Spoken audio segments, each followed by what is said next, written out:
Hi అండి. అందరికీ నమస్తే. అందరూ ఎలా ఉన్నారు? నేను చాలా బాగున్నానండి. మనం ఎక్కడికెళ్ళినా, ఎలా ఉన్నా మనకి ముందు బాగా గుర్తొచ్చేది మన అమ్మ చేతి వంట. మన అమ్మ చేతి వంటలంటే కమ్మని వంటలంటే అందరికీ ఇష్టం.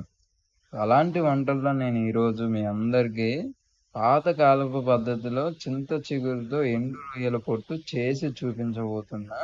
ప్రతి ఒక్కరూ మీ ఇంట్లో గూడా చేసుకొని మీ ఫ్యామిలీతో ఎంజాయ్ చేయండి.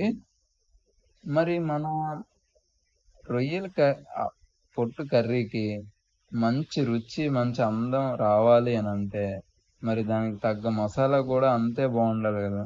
సో, మన మసాలా బావుంటేనే మన కర్రీ అనేది అంత బావుంటది. సో, మన మసాలా ఎలా చేసుకోవాలి అనేది నేనిప్పుడు మీకు చేసి చూపించబోతున్నా. అది కూడా ముందు నేను కొంచెం మంట అంటించేసుకొని కడాయి పెట్టుకున్నా. ఇప్పుడు ధనియాలు, జీలకర్ర, మెంతులు, ఆవాలు, ఎండుమిరపకాయలు ఇవి మనం ఒక 2-3 నిమిషాల పాటు వేపుకోవాలి చిన్న మంట మీద. ఎక్కువ మంట అయితే పెట్టకండి, మాడిపోతాయి. ఎందుకనంటే కట్టెల పొయ్యి గదా! వెంటనే మంట ఎక్కువ అందుకుంటది. జాగ్రత్తగా తక్కువ మంట చూసుకొని వేపేసుకోండి. వేపేసుకోవడం అనంటే మీరు వేపుకున్న వాటిలోంచి స్మెల్ అనేది బయటకొస్తే సరిపోతది. అందాక వేయించుకోండి చాలు. మరీ ఎక్కువ వేపితే అది మసాలా అనేది మాడిపోతది. కర్రీ గూడా అంత బావుండదు. చూడండి, మీకు కట్టెల పొయ్యి మీద చేస్తున్నాను కాబట్టి మంట కూడా ఎంతుండాలనేది చూపిస్తున్నా. ఈ మంట మీద వేపేసుకోండి సరిపోతది. ప్రతి వంటకి మసాలా అండి మెయిన్ ఇంపార్టెంట్. మసాలాని మీరు ఎంత బాగా తయారు చేసుకుంటారో ఆ రెసిపీ అంత బాగా వస్తది. మసాలాని కొంచెం అటు ఇటు అయినా గానీ కర్రీ అంత బాగా రాదు. చూసి జాగ్రత్తగా వేపుకోండి. ఇప్పుడు కరివేపాకు కూడా వేసుకోవాలి. నేను ఒక 5-6 రెమ్మల కరివేపాకు వేసుకున్నాను. దీనికి కరివేపాకే మెయిన్ ఫ్లేవర్‌ని ఇస్తదండి. మనం ఇప్పుడు వేసిన మసాలా దినుసులు ఒక ఎత్తు అయితే కరివేపాకు కూడా ఒక ఎత్తు. ఇవి కరివేపాకు కలిస్తేనే ఈ మసాలాకి మంచి ఫ్లేవర్ వస్తది. ఇది మాత్రం మర్చిపోకుండా ఖచ్చితంగా వేయండి. ఇలాగ దీన్ని కూడా ఒక 10 సెకండ్ల పాటు ఆ దినుసులతో పాటు వేపుకొని ఒక ప్లేట్‌లో వేసుకొని ఒక 5 నిమిషాల పాటు చల్లారబెట్టుకోండి. ఇలా చల్లారిన తర్వాత రోట్లో వేసుకొని పౌడర్‌ని మంచి మెత్తగా దంచుకోండి.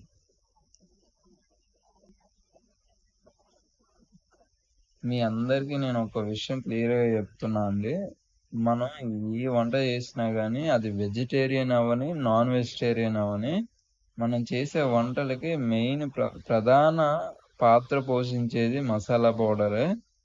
అలాంటి మసాలాని మనం ఎంత బాగా చేసుకుంటే ఆ వంట అంత బాగా వస్తది.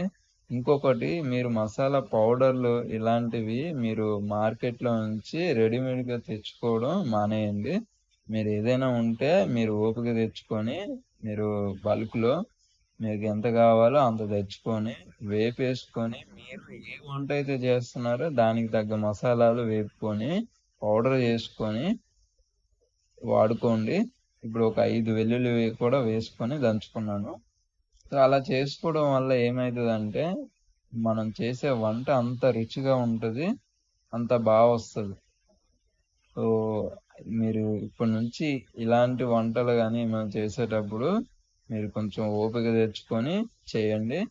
మీరు వేపుకొని మీకు ఓపిక ఉంటే మిక్సీలో ఆడించుకోండి. లేదంటే ఇలా రోట్లో దంచుకోండి. సో, ఇలా మసాలా పౌడర్ అంతా ఒక ప్లేట్‌లో ఎత్తుకోండి. దీన్ని మనం లాస్ట్‌లో కలుపుదాం. ఇప్పుడు మళ్ళీ ఒక కడాయి తీసుకోండి. అదే కడాయి మంట పెట్టుకొని ఇప్పుడు నేను ఒక 50 గ్రాముల వరకు ఎండు రొయ్యలు వేస్తున్నాను. వీటిని నేను ఆల్రెడీ క్లీన్ చేసుకున్నాను. అయినా కానీ మళ్ళీ ఇప్పుడు క్లీన్ అవుతుంది, చూడండి మీరే. వీటిని మనం ఒక 10 నిమిషాల పాటు వేపుకోవాలండి. ఇలా వేపుకోవడం వల్ల దీంట్లో ఉండే ఆ రొయ్యల స్మెల్ అనేది పోతది. మళ్ళీ దీనిపైన ఆల్రెడీ ఇవి ఎండి ఉన్నాయి కాబట్టి దీనిపైన ఏమన్నా సరే డస్ట్ ఏదన్నా దాని స్కిన్ ఏదన్నా ఉంటే అది బయటకు వచ్చేస్తా, ఆ వేడికి బయటికి వచ్చేస్తది. సో, అందుకని ఒక 10 నిమిషాలు బాగా వేపుకోవాలి. ఈ 2 విషయాలన్నమాట. అందుకని వీటిని వేపాలి. వేపితేనే డస్ట్ అంతా పోయి ఆ స్మెల్ అంతా పోయి మంచిగా స్మెల్ లేకుండా తయారవుతాయి. చూసారా? మీరే చూడండి, కొంచెం దగ్గరగా చూడండి, మీకు చూపిస్తున్నాను. ఆ డస్ట్ ఎలా వస్తుందో బయటికి. ఇప్పుడు వాటిని వేపుకున్న వాటిని నీళ్ళలో వేసుకొని కడుక్కోవాలి మనం.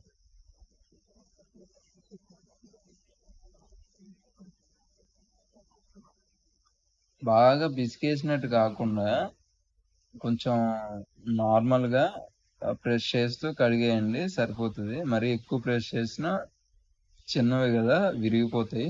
చూసి జాగ్రత్తగా కడుక్కోండి.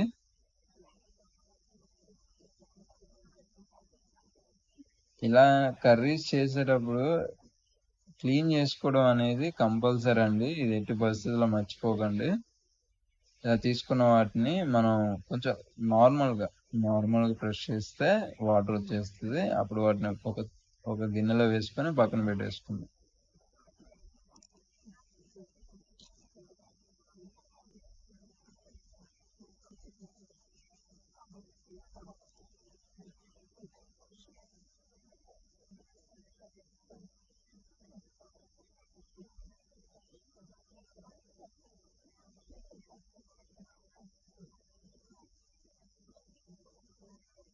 ఇప్పుడు మన రొయ్యలకు కావాల్సిన చింత చిగురు అండి. నేను ఎర్రటి చింత చిగురు తెచ్చుకున్నాను. మీకు సేమ్ ఇదే దొరికితే మీరు ఇదే తెచ్చుకోండి. కానీ ఈ ఎర్రటి చింత చిగురులో ఎక్కువ మంచి ఫ్లేవర్ ఉంటుందండి. నార్మల్గా అందరికీ గ్రీన్ చింత చిగురు దొరుకుతుంది. సో ఇలాంటివి దొరికితే స్కిప్ చేయకుండా మీరు ఇదే తెచ్చుకోవడానికి ట్రై చేయండి. చాలా బాగుంటుంది, దీంట్లో ఫ్లేవర్ చాలా బాగుంటుంది. దీన్ని 2 చేతుల మధ్య పెట్టి అలా ప్రెస్ చేయాలండి. ఇలా ప్రెస్ చేస్తే కొంచెం అది చూసారా చింత చిగురు ఎలా ఉందో అలా అవుతుంది. ఇలా కొంతమంది డైరెక్ట్ వేస్తుంటారు, అలా వేయకూడదు. ఇంకో విషయం, వాటర్లో వేసి కడిగి వేస్తుంటారు, అది కూడా చేయకూడదు. ఎలా మనం చింత చిగురు చెట్టు నుంచి కోసి తెచ్చుకున్నామో అలాగే చింత చిగురిని నలిపేసి వేసుకోవాలి. ఇప్పుడు మన రొయ్యల పొట్టుకి కుండ రెడీ చేశాను. నేను కుండలోనే చేస్తున్నా అండి. మీకు చేసి చూపించే ప్రతి వంటకాలు కూడా నేను కుండలోనే చేసి చూపిస్తాను. నేను 5 నుంచి 6 చెంచాల నూనె వేసుకున్నా.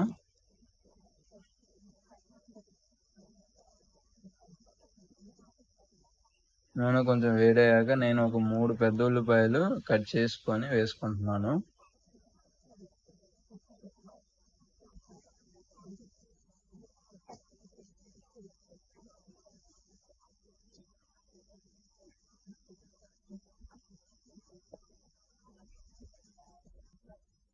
ఇలా ఉల్లిపాయలు వేగుతూ ఉంటాయి, మంట ఇదే మంటలో వేపుకోవాలి. చూడండి, ఉల్లిపాయలు ఇలా వేగుతున్నప్పుడే కొన్ని పచ్చిమిరపకాయలు కూడా వేసేసుకోండి.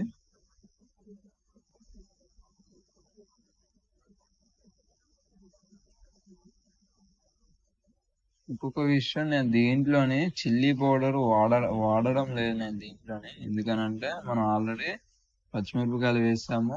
ఇంకొకటి, మసాలా పౌడర్లో ఘాటుదనం ఉంటుంది. అదేవిధంగా నేను అందులో ఎండుమిరపకాయలు కూడా వేసి దంచి పౌడర్ చేసుకున్నాను కాబట్టి మరీ ఎక్కువ కారం ఉన్న తినలేరు ఎవరు. అందుకనే చూసి వేసుకోవాలి. ఇప్పుడు కొంచెం పసుపు కూడా వేసుకున్నాను. పసుపు, పచ్చిమిరపకాయలు అన్నీ కూడా ఒక 2 నిమిషాల నుంచి 3 నిమిషాల పాటు వదిలేస్తే మగ్గిపోతుంది. నేను మ్యాక్సిమం ఇలాంటి వాటిల్లో వంట వండుకోవడానికి ట్రై చేయండి. హెల్త్కి కూడా చాలా మంచిది. ఇప్పుడు కరివేపాకు కూడా వేసుకున్నాం.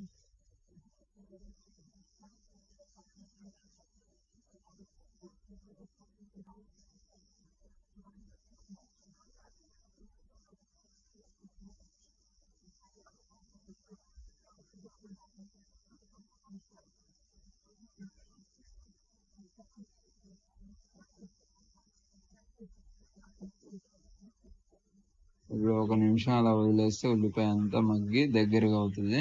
ఇప్పుడు 1.5 చెంచా అల్లం వెల్లుల్లి పేస్ట్, ఫ్రెష్గా రుబ్బుకున్న అల్లం వెల్లుల్లి పేస్ట్ వేసుకోవాలి. ఈ అల్లం వెల్లుల్లి పేస్ట్ కూడా బాగా కలిసేలా కలుపుకోవాలి. దానిలో ఉండే పచ్చివాసన పోతుంది.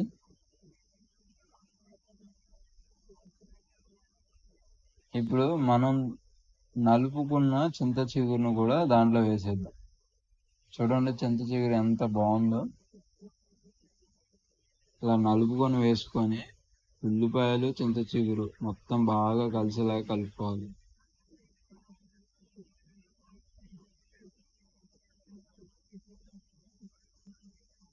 ఇప్పుడు మూత పెట్టేసి ఒక 10 నిమిషాలు వదిలేస్తే ఇది నెమ్మదిగా బాగా మగ్గిపోతుంది.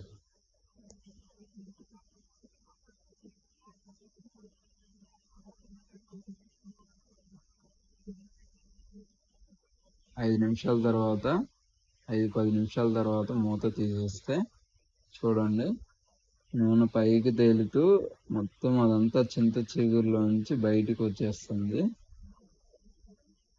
ఇది ఎక్కువ టైం కూడా పట్టదండి. ఇది వెంటనే మనకి మేకింగ్ ప్రాసెస్ అనేది చాలా తొందరగా అయిపోతుంది. చాలా సింపుల్ కూడా ఈ రెసిపీ. రెసిపీ ఎంత సింపుల్గా ఉంటుందో దీని టేస్ట్ కూడా చాలా బాగుంటుంది. ఇప్పుడు మనం కడిగి పెట్టుకున్న రొయ్యలు కూడా వేసేసుకుందాం. ఇప్పుడు రొయ్యలు చింత చిగురు బాగా కలిసేలాగా మనం బాగా కలుపుకోవాలి. ఇక్కడ గ్యాప్ లేకుండా బాగా కలుపుకోవాలి.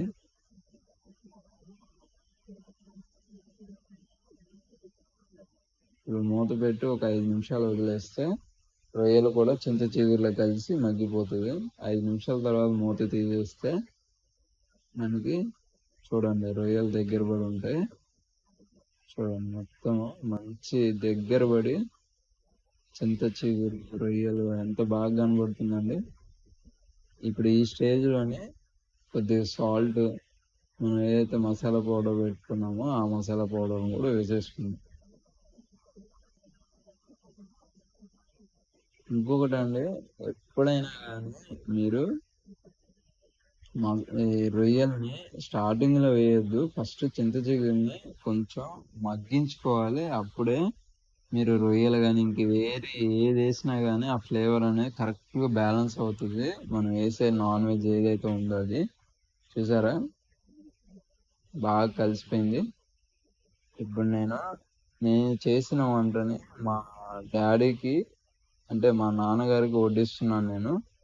మా నాన్నగారు ఆకు క్లీన్ చేసుకుంటున్నారు. మీ ఇంట్లో మీరు కూడా వంట చేస్తే మీ ఫ్యామిలీ వాళ్ళతో తినిపించండి. చూడండి మీ ఫ్యామిలీ వాళ్ళకి మీరు వండిన వంట తినిపిస్తే వాళ్ళు తింటున్నప్పుడు వచ్చే ఆ ఫీల్ చాలా బాగుంటుంది. ఖచ్చితంగా మీరు ఇంట్లో ప్రిపేర్ చేసుకొని ఇలాంటి వంటల్ని ఎంజాయ్ చేయండి. మన ఛానల్ సబ్స్క్రైబ్ చేయండి, షేర్ చేయండి, లైక్ చేయండి. Thank you so much. Love you all.